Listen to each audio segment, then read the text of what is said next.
Okay, moving along here towards the conclusion of this unit, chapter 3, week 3. We're on slide number 45, Fiscal Federalism. Okay, what that is, and I'm not going to develop this too deeply, but it's the expenditure of federal funds on programs basically given to state and local governments, okay? And so there are what are called grants that the federal government gives to states, okay? And sometimes it's a grant where Congress wants the state to do something specific, and then there are grants where they give the states discretion to spend it on whatever they want it to spend it on, okay? So if you go to slide number 46, there's two different types of grants that Congress tends to give to states when we're talking about fiscal federalism: categorical grants and block grants, okay? Categorical grants, and this is most grants, are more restrictive, okay? Is that, so the federal government will give money to Michigan for school lunch programs. So the good news for Michigan, hey, you got $100 million from the federal government. This is awesome, okay? I'm going to go and spend it on, I don't know, whatever, okay? We've got a need to clean up the water supply in Flint, okay? Nope, Congress says, you can't do that. The money only goes for school lunch programs, okay? So you can imagine Congress loves this because they can make the states do what they want. But obviously state governments don't like it because in other words, it's not that they're opposed to maybe giving money to school lunches, but the issue is, but what if there's a screaming need somewhere else that is just begging for funds? They can't give it there, okay? So there's another type of grant called the block grant, and this is what was advocated by President Nixon and President Reagan, okay, this idea of devolution, okay, giving more power, moving power from the federal government to the states. So the idea of a block grant is essentially money is given by the federal government to a state, but then that state has discretion to spend it on whatever they want. So instead of spending it all on school lunches, hey, there's an issue with the water supply in Flint, and then there's an issue with, hey, we need to get even more than school lunches, man. We need Wi-Fi for all these school systems who have to do classes online because all these kids don't have Wi-Fi, okay? That gives these states and local governments discretion to spend the money on what they want, okay? You can obviously, understand that Congress doesn't like it as much, but boy, the states love it. Because the problem when you generally take federal funds is there's usually some form of strings attached, okay?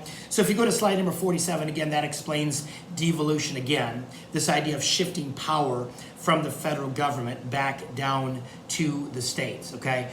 And the policy that Presidents Reagan and Nixon advocated was something called New Federalism. Okay, again, this idea that states are allowed to have discretion in how they spend their money. Okay, slide number 48 kind of talks about that again. Okay, I don't want to belabor that, but it's again, it's an attempt to try to move power away from the federal government. Is generally what devolution tries to do, and New Federalism. Again, the key policy of New Federalism is block grants. Okay. So I'm going to conclude here. Let's go to slide number 51, okay? Again, there's some pictures here might help you, okay? And you can kind of see how federalism changed through the years, okay? So if you look at the top there in 1789, you can see at the founding, state power, okay, blue, was a lot larger than federal power, okay? And that's how the founders designed it to be, okay? In 1819, again, with the decision of McCulloch versus Maryland, it suddenly basically evened it out, is that state power and federal power were about equal, okay?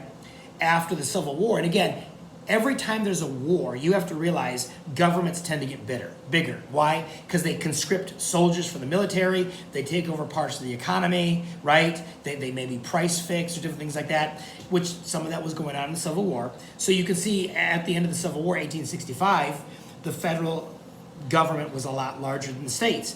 It was almost inverted from America's founding. And then if you look at the Great Depression there in the bottom, okay, you can see cooperative federalism with that layer cake there, where the federal government and the state governments were kind of mixed, okay? And then you see in the New Federalism, again, you can see kind of the pushback, okay? The devolution, trying to pull power from the national government and kick it back down to the states. Okay, so again, sometimes a picture like this helps students to visualize what's going on. The bottom line is the national government is a lot stronger today than it was in America's founding, okay? If you go to slide number 52, you can see what I'm talking about, okay? So if you look at the size and the scope of government at the national, state, and local level in 1900, okay? So the gross national product is $94 billion, okay? So of all government, 44% is the government, okay? 23 billion is local government. State government's 3.4 and federal is 17. So you see actually most of the government is at the local level in 1900, okay? Fast forward to 2013, okay, when this graph was created. Look at slide number 53, okay? You know, you see 16.9 trillion, the economy, okay? Local government's 1.6 billion. Federal government is, 1.6 trillion. Federal government is 3.5 trillion. So it's double the size of local government and also state government. Okay, so you can see that. Now check out the next slide there. If you look at 1900, okay? If you look at the size and the scope of government in 1900, that small little black dot, okay? The rest of that area of that circle, that's what we would consider the private sector. Or if you prefer, freedom, right? It's not controlled by the government. It's not regulated by the government. The largest part of American society, okay? Think the free market, think businesses, okay? Think your personal lives, is unregulated, unaffected, uninfluenced by the federal government or government of any sort. Go to the next slide, slide number 55.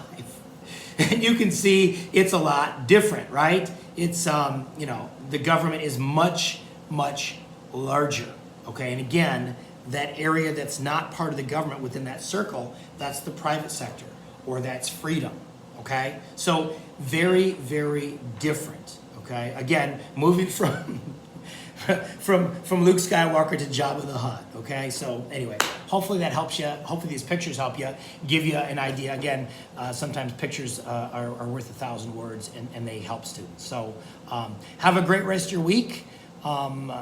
Wishing you well on your discussion posts. And as always, if you got questions, reach out to me. Take care.